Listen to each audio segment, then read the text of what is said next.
नमस्कार दोस्तों, आप सभी का स्वागत है अप्रोच सीजीपीएससी एम व्यापम में।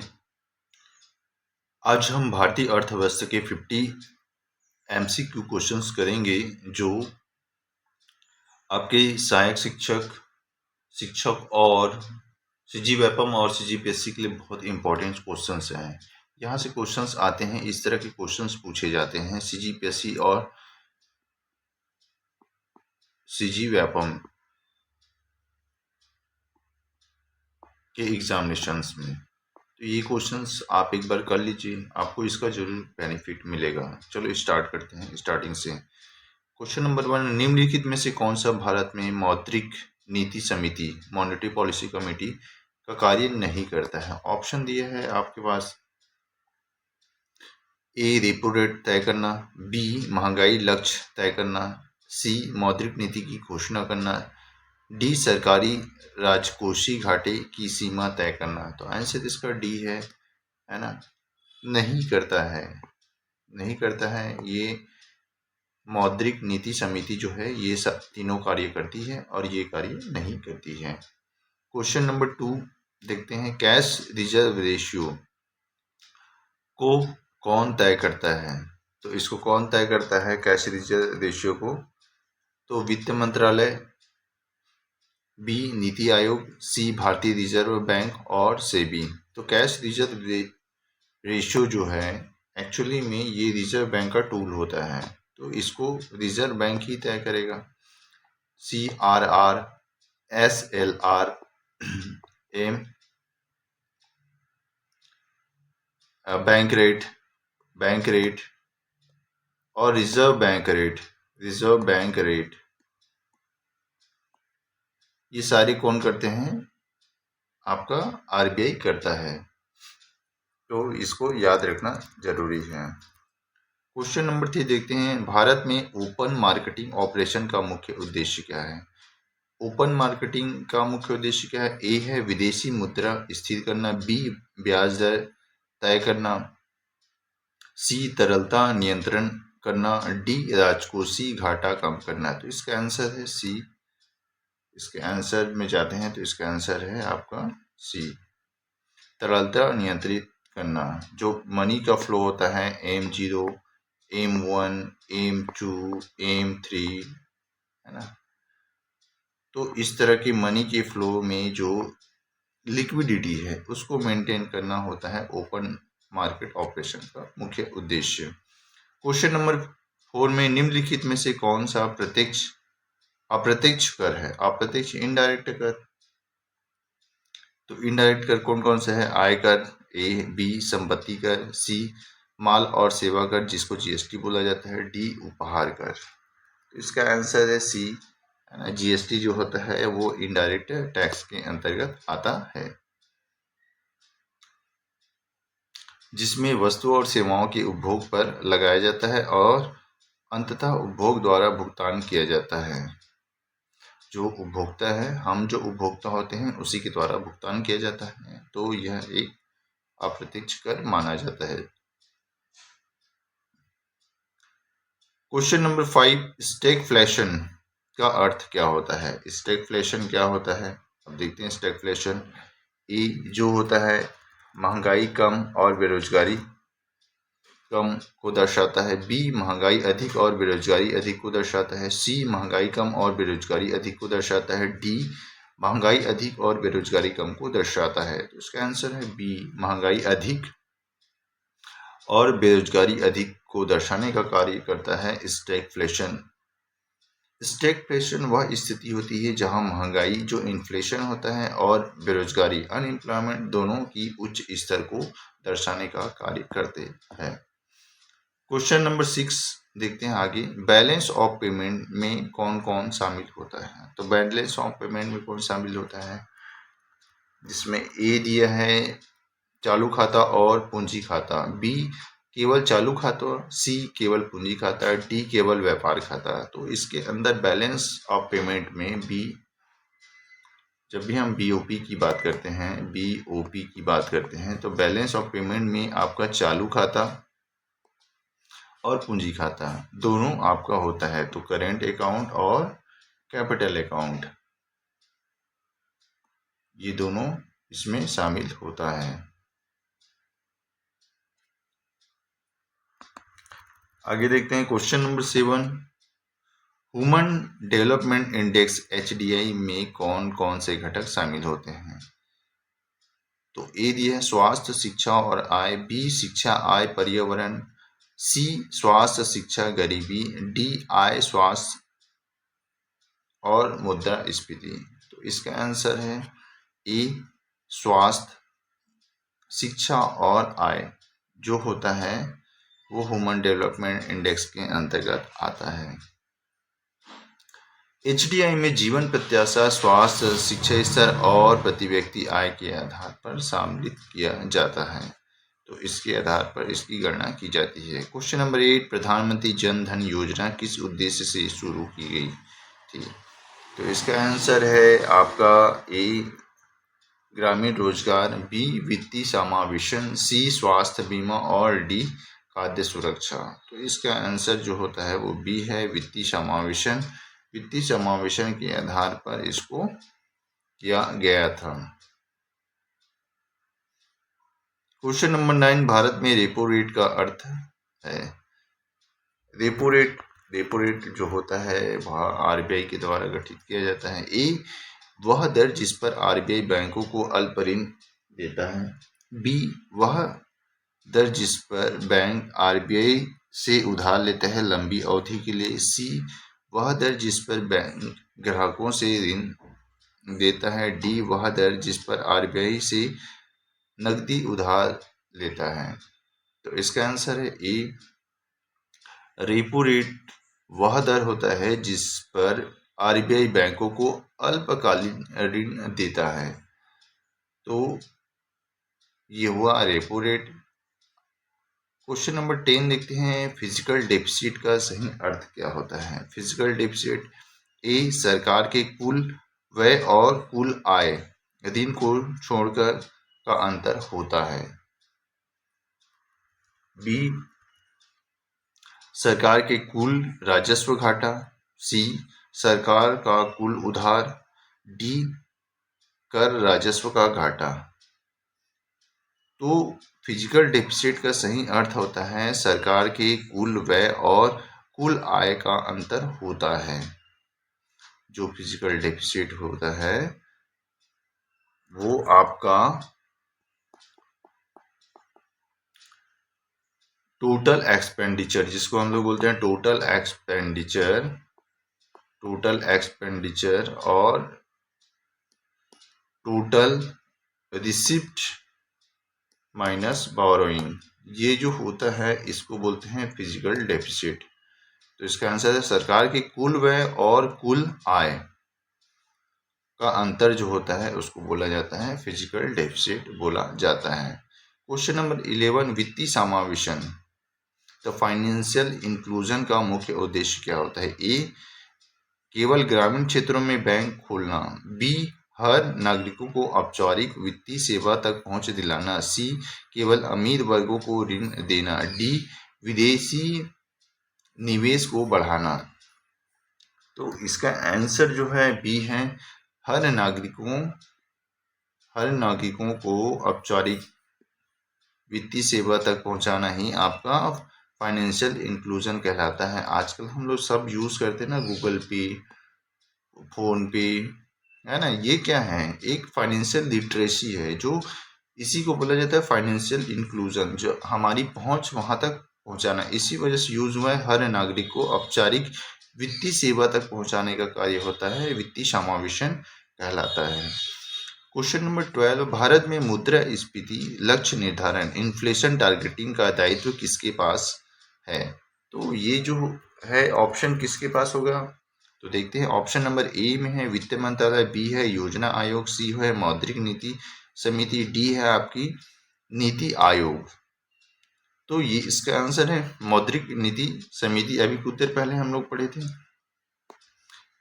है ना, मॉनेटरी पॉलिसी कमेटी जो RBI के द्वारा गठित किया जाता है, RBI के द्वारा संचालित किया जाता है।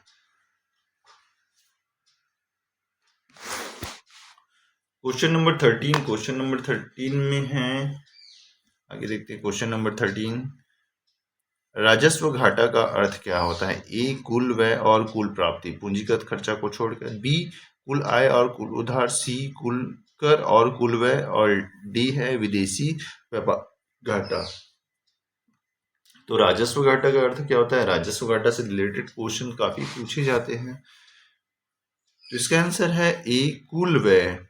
आपका जो कुल व्यय होता है और कुल प्राप्ति है ना, पूंजीगत खर्चे को छोड़कर, वो आपका होता है राजस्व घाटा कहलाता है। तो रेवेन्यू डेफिसिट, इसी को बोलते हैं इंग्लिश में रेवेन्यू डेफिसिट, तब होता है जब सरकार की कुल राजस्व प्राप्ति उसके कुल राजस्व व्यय से कम हो।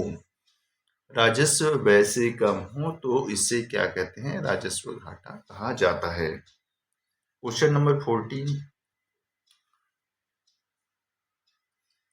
भारतीय प्रतिभूति और विनिमय बोर्ड जो सेबी होता है की स्थापना किस वर्ष हुआ था? ये आसान से सवाल है। इसका आंसर है आपका सी, है ना, कि ये 92 में हुआ था जब एलपीजी रिफॉर्म आया था। एलपीजी रिफॉर्म आया था उसी समय सेबी की स्थापना किया गया था। गिनी कोफिशिएंट किसे मापता है? ये भी आसान है क्वेश्चन है ना। गिनी कोफिशिएंट होता है वो आपके असमानता को मापने का कार्य करता है। गिनी कोफिशिएंट छोटे छोटे क्वेश्चंस है बट आते हैं तो वहां पे टैकल नहीं होते हैं, इस वजह से देखना जरूरी है। क्वेश्चन नंबर 16, भारतीय रिजर्व बैंक का राष्ट्रीयकरण कब हुआ था? ये भी आसान क्वेश्चन है। तो ये इसका भारतीय रिजर्व बैंक का राष्ट्रीयकरण हुआ था 1949 में हुआ था।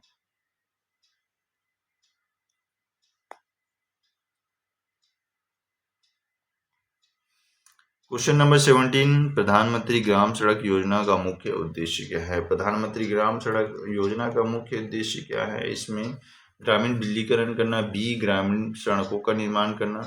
तो ग्रामीण सड़कों का निर्माण करना जब ऑप्शन आ गया है तो फिर आगे बढ़ने के प्रधानमंत्री ग्राम सड़क योजना तो ग्रामीण सड़कों का निर्माण करना ही होगा। क्वेश्चन नंबर आगे देखते हैं। क्वेश्चन नंबर 18, विश्व बैंक का मुख्यालय कहाँ है? विश्व बैंक का मुख्यालय जो है आपका वाशिंगटन डीसी में है, जो कहाँ है? यूएसए में है।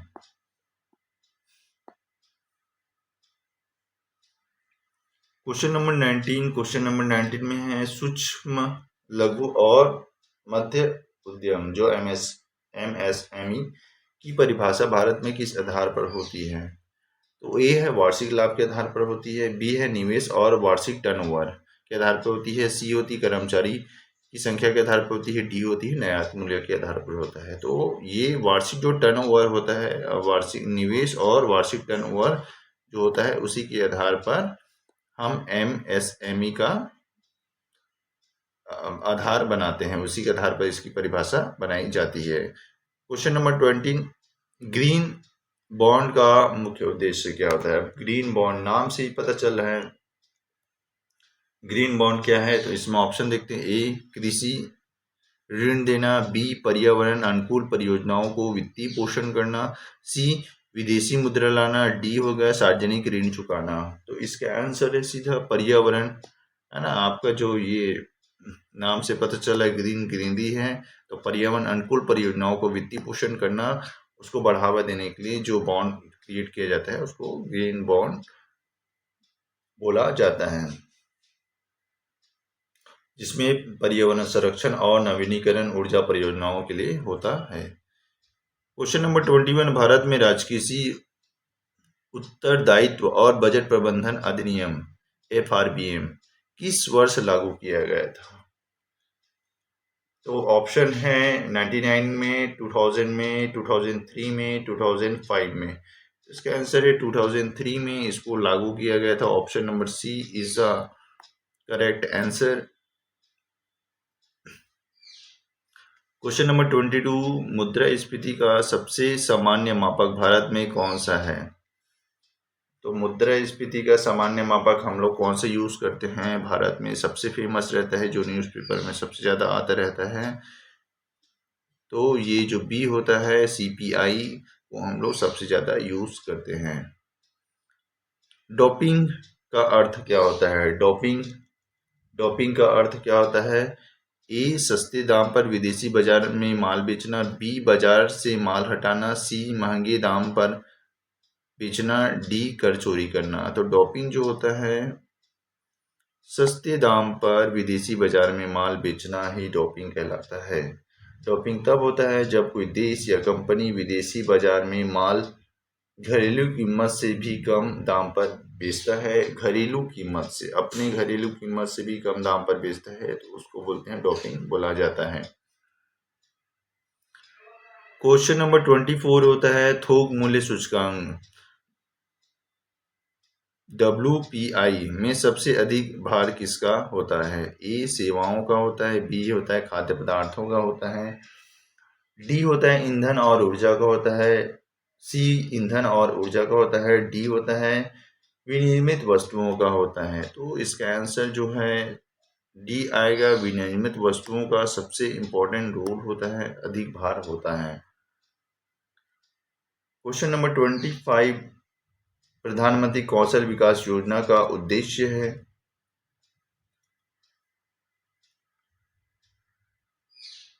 ग्रामीण सड़कों का निर्माण करना, बी, कौशल प्रशिक्षण, सी, स्वास्थ्य बीमा, डी, किसानों को ऋण देना। तो इसका आंसर है ग्रामीण सड़कों का कौशल प्रशिक्षण करना ही इसका मुख्य उद्देश्य है। कौशल प्रशिक्षण करना प्रधानमंत्री कौशल विकास योजना का मुख्य उद्देश्य है। Question number 26 make in India अभियान कब शुरू हुआ? मेक इन इंडिया जो अभियान है वो भी 2014 में स्टार्ट हुआ था। अभी क्वेश्चन जस्ट पूछ दिया गया था लेटेस्ट में, 2014 में मेक इन इंडिया अभियान शुरुआत हुआ था। जीडीपी डिफ्लेक्टर क्या मापता है? जीडीपी डिफ्लेक्टर जो होता है ए, वास्तविक जीडीपी और नाम मात्र जीडीपी का अनुपात मापता है, बी, महंगाई, सी, निर्यात और आयात का अंतर, डी, बेरोजगारी।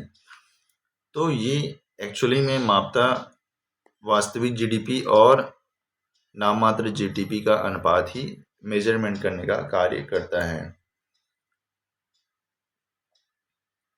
क्वेश्चन नंबर 28 सरकारी प्रतिभूति जिसको जी सेट किसके द्वारा जारी किया जाता है? गवर्नमेंट सिक्योरिटी बोलते हैं जिसको, है ना। तो ए, आरबीआई और राज्य सरकार के द्वारा, केवल आरबीआई के द्वारा, केवल केंद्र सरकार के द्वारा, और डी जो होती है सेबी। तो ये दोनों के द्वारा जारी किया जाता है। कौन कौन से दोनों के द्वारा जारी किया जाता है? आरबीआई और राज्य सरकार के द्वारा इसको जारी किया जाता है। Question number 29 multi dimensional poverty index MPI जो होती है इनमें कौन शामिल नहीं है? नहीं है शामिल पूछा गया है इसमें। तो ए, स्वास्थ्य, शिक्षा, जीवन स्तर और राजनीतिक भागीदारी। तो इसमें कौन शामिल नहीं है? आपकी राजनीतिक भागीदारी को इसमें शामिल नहीं किया गया है, बाकी तीनों शामिल हैं। Question number 30 liquidity adjustment facility LFA में क्या शामिल है? ए, केवल repo rate, B, repo rate और रिजर्व रेट, सी, केवल बैंक रेट, डी, केवल CRR। तो क्या शामिल है पूछा है? तो इसमें होता है आपका रेपो रेट और रिजर्व रेपो रेट को शामिल किया जाता है। रेपो रेट और रिजर्व रेपो रेट को LFM में बी जो इसका ऑप्शन आंसर है वो शामिल किया जाता है। क्वेश्चन नंबर 31 भारत में जीएसटी किस प्रकार का कर है? तो जीएसटी अभी कुछ देर पढ़े थे हम लोग। जीएसटी जो होता है वो इनडायरेक्ट कर कहलाता है। राष्ट्रीय आय का सबसे उपयुक्त मापक कौन सा है? राष्ट्रीय आय का सबसे उपयुक्त मापक कौन सा है? तो इसमें जो होता है NNP, है ना, जो होता है राष्ट्रीय आय का सबसे उपयुक्त मापक कहलाता है। ये फैक्टर कॉस्ट के बेस पे मेजरमेंट किया जाता है। इसे net national product at factor cost कहा जाता है। एनएनपी को क्या बोला जाता है? Net national product at the factor cost के बेस पे मेजरमेंट किया जाता है। ये राष्ट्रीय आय का सबसे उपयुक्त मापक कहलाता है। क्वेश्चन नंबर 33, भारतीय औद्योगिक नीति 1991 का मुख्य उद्देश्य क्या था? तो इसका मुख्य उद्देश्य क्या था? कुछ देर पहले पढ़े थे जब हम लोग सेबी का गठन किए थे, तो 1992 में हुआ था। उस समय बताया था मैं एलपीजी रिफॉर्म के बारे में। तो इसका आंसर बी हो जाएगा, उदारीकरण, निजीकरण और वैश्वीकरण, इसी को बोलते हैं एलपीजी, है ना। तो ये जो आया था 1991 में आया था, जिसके बाद से चीज़ें चेंज किया गया, खुली अर्थव्यवस्था और प्रतिस्पर्धा बढ़ी। क्वेश्चन नंबर 34, राजकोषीय नीति किसके द्वारा संचालित किया जाता है? तो राजकोषीय जो नीति होती है वो वित्त मंत्रालय के द्वारा संचालित किया जाता है। ये सरकार के अंदर आता है, ना कि आरबीआई के अंदर आता है। तो राजकीय जो नीति होती है वो वित्त मंत्रालय के द्वारा संचालित किया जाता है। बेरोजगारी दर किसका प्रतिशत है? तो बेरोजगारी दर जो होती है वो कुल श्रम बल में बेरोजगार को ही क्या बोलते हैं? बेरोजगारी दर की प्रतिशत माना जाता है। कुल श्रम जो जितने भी हैं, जैसे 100 है 200 है, उसमें बेरोजगारों की जो संख्या निकलती है उसको बोलते हैं बेरोजगारी दर का प्रतिशत मेजरमेंट किया जाता है। क्वेश्चन नंबर 36, महात्मा गांधी राष्ट्रीय ग्रामीण रोजगार गारंटी अधिनियम मनरेगा कितने दिनों की रोजगार गारंटी देने का वादा करता है या देता है? तो यह 100 दिन का देने का वादा करता है। बाकी राज्य सरकार के द्वारा इसको वैल्यूएट किया जाता है, उसके अनुसार 120-150 दिन तक बढ़ाया जाता है। Question number 37, PPP purchasing power priority का उपयोग किसके लिए होता है? तो इसमें देश की आर्थिक तुलना के लिए इसका उपयोग किया जाता है कि कोई देश कितना खरीद सकता है, उसकी परचेसिंग पावर प्रायोरिटी कितनी है। सब देश की अलग अलग होती है। जैसे यूएस की है, एक साल में उन लोग कम से कम 75 लाख का खरीदी कर देते हैं, पर इंडियंस कितने करते हैं? इंडियंस 2 से 3 लाख रुपीस का एक स्टैंडर्ड में खरीदी करते हैं। तो ये परचेसिंग पावर प्रायोरिटी है ना, अलग अलग देशों की अलग अलग होती है। क्वेश्चन नंबर 38, नियंत्रण अर्थव्यवस्था का क्या अर्थ होता है? ए जो निजी क्षेत्र का पूर्ण नियंत्रण करता है, बी सरकार का उत्पादन और वितरण पर नियंत्रण करता है, सी कोई नियम नहीं, डी केवल विदेशी निवेश पर नियंत्रण करता है। तो इसका आंसर जो होगा बी होगा, है ना। इसके सरकार का उत्पादन और वितरण पर नियंत्रण कहलाता ही नियंत्रण अर्थव्यवस्था। नियंत्रण अर्थव्यवस्था का मतलब है उत्पादन और वितरण को पूरी तरह से जब सरकार कंट्रोल करती है तो वही एक नियंत्रण अर्थव्यवस्था कहलाती है। Question number 39, reserve repo rate का अर्थ क्या होता है? ए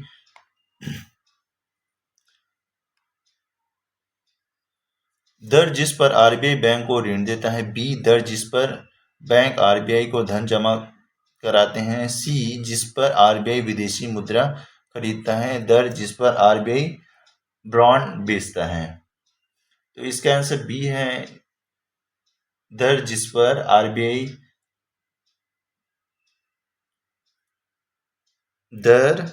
वह दर है दर जिस पर बैंक आरबीआई को धन जमा कराते हैं। तो ये रिजर्व रेपो रेट कहलाता है।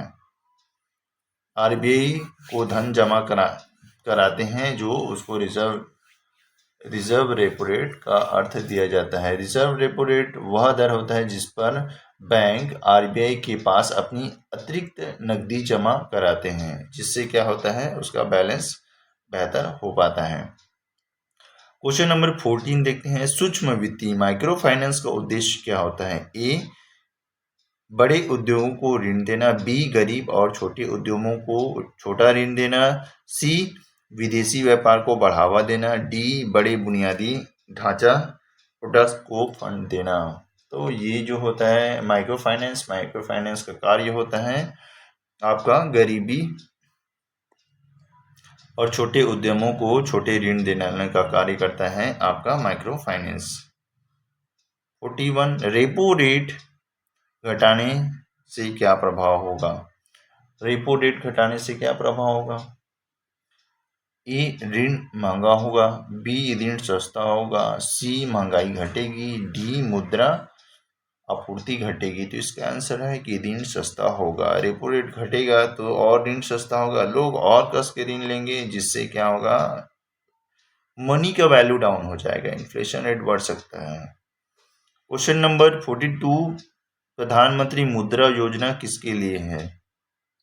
तो मुद्रा योजना जो है वो आपके छोटे और सूक्ष्म उद्योगों के लिए स्टार्ट किया गया था। Option number B.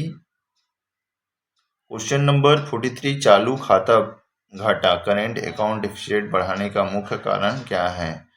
तो करेंट अकाउंट डेफिसिट को बढ़ाने का मुख्य उद्देश्य होता है आयात बढ़ाना और निर्यात घटाना, जिससे क्या होता है करेंट अकाउंट जो डेफिसिट है वो बढ़ते जाता है।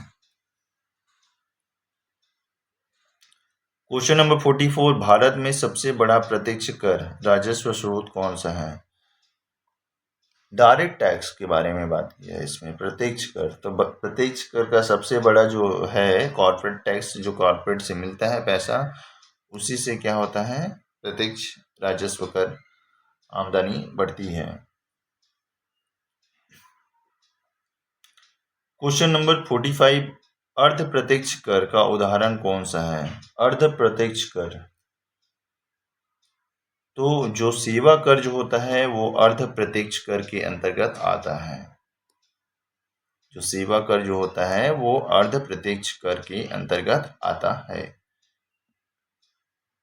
क्वेश्चन नंबर 46 IMF का मुख्य उद्देश्य है। IMF जो है ना, इंटरनेशनल मॉनेटरी फंड, इसका मुख्य उद्देश्य क्या है? ए वैश्विक कर्धान, बी अंतर्राष्ट्रीय मुद्रा स्थिरता, सी सैन्य सहायता, डी निर्यात कोटा तय करना। तो इसका आंसर है आपका बी अंतर्राष्ट्रीय मुद्रा स्थिरता। 47 डिजिटल इंडिया कार्यक्रम का मुख्य उद्देश्य है। डिजिटल इंडिया का मुख्य उद्देश्य क्या है? डिजिटली बुनियाद ढांचा और सेवा को बढ़ावा देना, जिससे भारत डिजिटली रूप से और स्ट्रांग हो सके। तो डिजिटल इंडिया का जो मुख्य उद्देश्य है वो डिजिटल बुनियाद ढांचा और सेवा को बढ़ावा देना, जिससे और ज़्यादा स्ट्रांग हो सके। Question number 48 house hold consumer expenditure सर्वे किसके द्वारा किया जाता है? तो यह जो सर्वे है NSO के द्वारा किया जाता है। आंसर बी राष्ट्रीय सांख्यिकी कार्यालय NSO है, नेशनल स्टैटिस्टिकल ऑफिस के द्वारा किया जाता है हाउस होल्ड कंज्यूमर एक्सपेंडिचर सर्वे। क्वेश्चन नंबर 49 अर्थशास्त्र में मांग का नियम कहलाता है। तो मांग का नियम क्या कहलाता है? ए कीमत बढ़ाने पर मांग बढ़ेगी, बी कीमत घटाने पर मांग बढ़ेगी, सी कीमत पर कोई असर नहीं पड़ेगा, डी कीमत घटाने पर मांग घटेगी। तो इसका आंसर जो है बी है, कीमत बढ़ाने पर कीमत घटाने पर मांग बढ़ेगी। तो अर्थशास्त्र में जो मांग का नियम यही कहलाता है, कीमत घटाने पर मांग बढ़ती है। कम सस्ता दाम में ज़्यादा तेजी से आ जाता है ग्रोथ, और ग्रोथ रेट बढ़ जाता है। क्वेश्चन नंबर 50 आज का लास्ट क्वेश्चन है, भारत में मौद्रिक नीति कौन बनाता है? तो भारत में मौद्रिक नीति शुरू में भी पढ़ चुके हैं, ये रिपीटेड क्वेश्चंस हैं। तो भारत में मौद्रिक नीति जो है RBI के द्वारा बनाया जाता है, भारतीय रिजर्व बैंक के द्वारा बनाया जाता है। आज के लिए इतना ही, धन्यवाद। Please like share and subscribe this channel. ऐसे इम्पॉर्टेंट क्वेश्चंस हैं ये, आप एक बार इसको 1-2 बार देखें, बिल्कुल निश्चित तौर पर आपके लिए इसमें बेनिफिट मिलेगा। ये बहुत इम्पोर्टेंट क्वेश्चन है CGPSC और CGVAPM, साथ ही शिक्षक भर्ती के लिए। Thank you.